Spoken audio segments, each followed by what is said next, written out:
여러분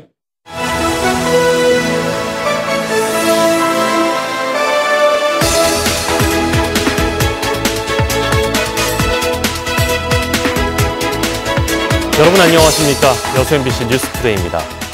더불어민주당 여수 갑지역위원회가 비리 당원에 대해 엄정하게 대처하겠다는 입장을 밝혔습니다. 더불어민주당 여수 갑지역위원회는 어제 선거 과정에서 제기된 각종 의혹에 대해 수사 결과에 따라 관련자들을 엄정하게 처리하고 앞으로 소속 공직자들이 비리에 연루될 경우 공천 배제와 당원권 정지 제명 등의 조치를 취하겠다고 밝혔습니다. 지역위원회는 또 여수시장 선거에서 민주당 후보가 낙선한 것에 무거운 책임감을 느낀다며 기명투표와 전남대 여수 캠퍼스의 활성화 등의 공약을 지키고 행정에 대한 협력과 견제를 통해 여수 발전을 위해 노력하겠다고 덧붙였습니다. 김영록 도지사 당선인이 전국 하위권에 머물고 있는 전남도의 청렴도를 끌어올리겠다고 밝혔습니다. 김 당선인은 지난해 공공기관 청렴도 평가에서 전남이 13위를 기록하는 등 지속적으로 낮은 수준에 머물고 있다며 청렴도 향상을 위한 대책 마련과 투명한 인사 추진을 강조했습니다.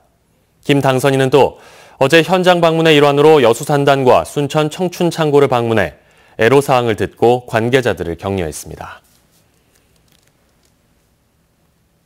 2013년 나로호 성공 발사 이후 순수 우리 기술로 한국형 발사체 개발이 추진되고 있습니다. 오는 10월 나로우주센터에서 시험 발사체 발사가 예정돼 있는데요. 준비 작업이 순조롭게 진행되고 있습니다. 최우식 기자가 취재했습니다. 대전 대덕연구단지 내 한국항공우주연구원. 대한민국 최초 우주 발사체인 나로호의 발사는 물론 우리나라의 우주 개발을 이끌고 있습니다.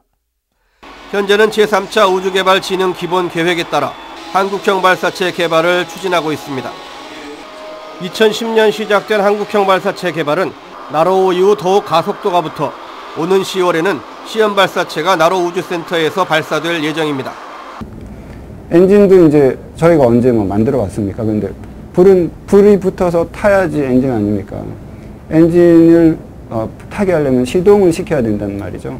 그 시동 과정을 어떻게 시퀀싱을 정확하게 정의를 하고 고흥 나로우주센터 엔진 연소 시험과 발사체 조립, 발사대 구축과 발사체 추적 시스템 시운전 등 시험 발사체 발사 준비가 한창입니다. 이 모든 과정은 백지 상태에서 시작한 쉽지 않은 도전인 만큼 수없이 반복된 성공과 실패의 경험은 고스란히 우주 개발의 역사가 되고 있습니다. 시험 발사체는 한국형 발사체 1단부에 들어갈 75톤급 엔진 4기 가운데 하나를 장착한 형태입니다. 지금까지 77차례의 엔진 연소 시험은 물론 엔진과 추진 기관을 결합한 발사체 시험도 성공적으로 이루어졌습니다. 1년 5개월? 굉장히 빨리 했다고 생각하는데도 한 1년 5개월 정도가 걸렸어요. 그 문제를 이제 해결해서 새로운 설계를 만들어낼 때까지. 다음 달까지는 실제 비행 모델의 조립도 마무리됩니다. 올가을 시험 발사에 성공하면 한국형 발사체는 오는 2021년에 발사됩니다. 한국형 발사체를 넘어 달 탐사까지 대전 항우연과 고흥 나로우주센터를 오가는 우리나라의 우주 탐사 계획이 역사적인 카운트다운을 시작했습니다. MBC 뉴스 최우식입니다. 화물 차량들의 도심 밤샘 주차를 막기 위해 공영 차고지 조성이 추진됩니다. 순천시는 금당과 신대지구 등 신도심 인근에 화물 차량들의 밤샘 주차가 늘면서 주민 불편과 사고 위험이 커짐에 따라 국비 등 143억 원을 들여 해룡면 선월리 인근 3만여 제곱미터에 공영 차고지를 조성할 계획입니다. 현재 순천시에 등록된 화물 차량은 모두 2,300여 대로 기존에 운영되고 있는 서면산단 차고지 외에 추가 조성이 필요하다는 의견이 꾸준히 제기돼 왔습니다. 순천대학교가 고부가 금속 소재 전문 인력 양성 사업 대상 학교로 선정돼 맞춤형 인재 개발이 기대됩니다. 산업통상자원부와 한국철강협회 등이 주관하는 이번 사업에서 순천대는 호남권 대학 가운데 유일하게 선정됐으며 오는 2023년까지 126억 원을 지원받아 금속 소재에 대한 연구와 교육을 실시해 전문 연구 인력을 양성할 수 있게 됐습니다. 특히 이번 사업에는 국내 철강 기업들이 함께 참여해 교과과정 개발과 산학협력 프로젝트를 공동 수행할 예정이어서 관심을 모으고 있습니다. 다음 달 주 52시간으로 노동시간이 단축되는데요. 사용자와 노동자의 반응이 제각각입니다. 사용자는 당장 인건비 상승과 인력난을, 노동자들은 임금 감소를 걱정하고 있습니다. 장용기 기자입니다. 철근 가공 납품 전문업을 하는 영암 대불산단의 한 중소업체. 외국인을 포함해 30여 명의 노동자가 근무하고 있지만 7월 1일부터 68시간 근무제를 지켜야 합니다.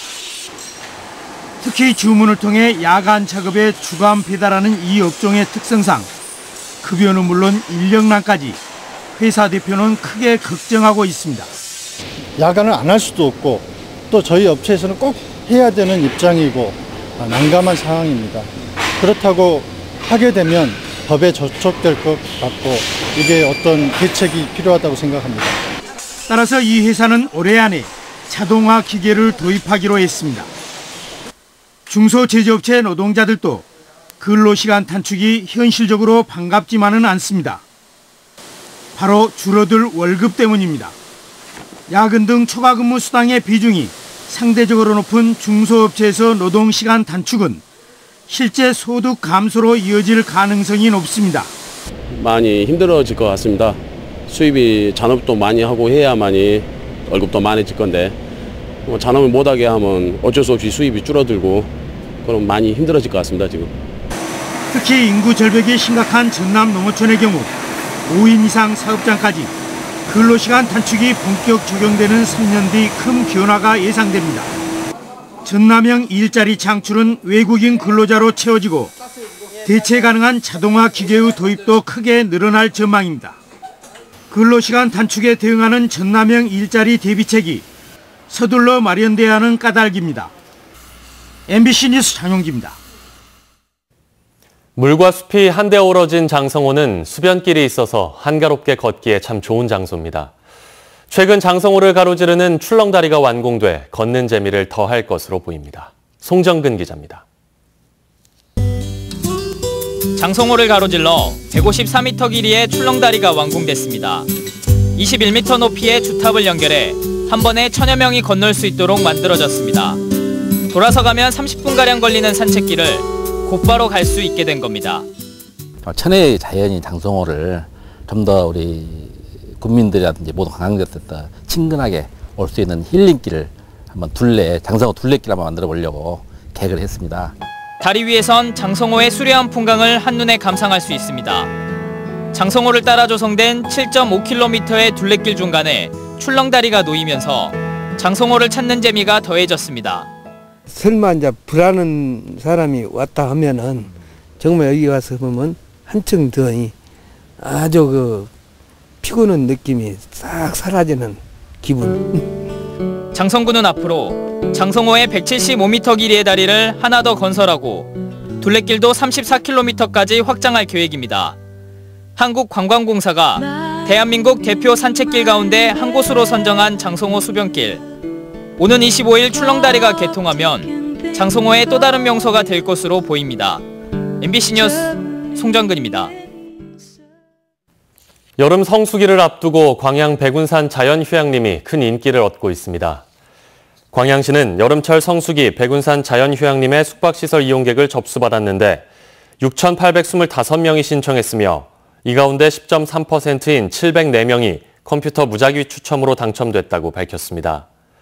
시는 예약 취소나 미결제분을 대상으로 오는 30일 오후 1시부터 예약일 30일 전을 기준으로 선착순 예약을 받습니다. 광양시가 SNS 기념품으로 제작한 광양 매실 캐릭터가 인기를 끌고 있습니다. 광양시는 카카오톡과 페이스북, 인스타그램에 광양 매실을 형상화한 SNS 캐릭터 매도리 인형을 공개하고 네티즌들을 대상으로 관광 홍보에 나서고 있습니다. 광양시는 시범적으로 매도리 캐릭터를 관광 행사 경품 등으로 나눠줄 예정이며 다양한 종류의 기념품을 추가 제작할 예정입니다. 순천시 의회가 다음 달 2일부터 이틀 동안 제223회 임시회를 개최합니다. 순천시 의회는 이번 임시회에서 전반기 의회 의장단 선출 등 원구성을 끝내고 본격적인 의정 활동에 나섭니다. 제8대 순천시 의회 의원 수는 모두 24명이며 더불어민주당 18명, 무소속 3명, 민주평화당과 정의당, 민중당이 각각 1명입니다. 올여름 전남 지역의 평균 기온은 평년과 비슷하겠고 강수량은 평년보다 조금 적겠습니다.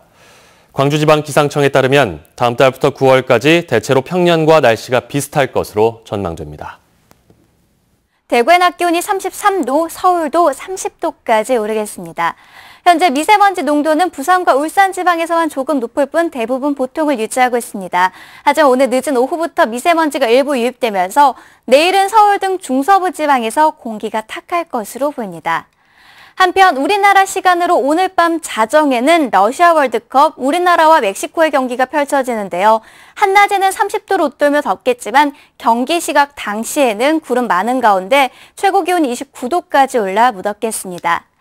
현재 우리나라는 전국 하늘에 구름이 많은 가운데 제주도와 남해안 곳곳으로 약하게 비가 내리고 있습니다. 비는 차츰 그치겠고요. 오늘 전국에 가끔 구름 끼는 가운데 자외선과 오존을 조심하셔야겠습니다. 현재 서울의 기온은 21.3도로 대부분 20도 안팎을 보이고 있는데요. 강릉은 25.3도까지 올라 아침인데도 더위가 이어지고 있습니다. 한낮에는 서울이 30도, 춘천 33도, 부산 28도까지 오를 것으로 보입니다. 날씨였습니다.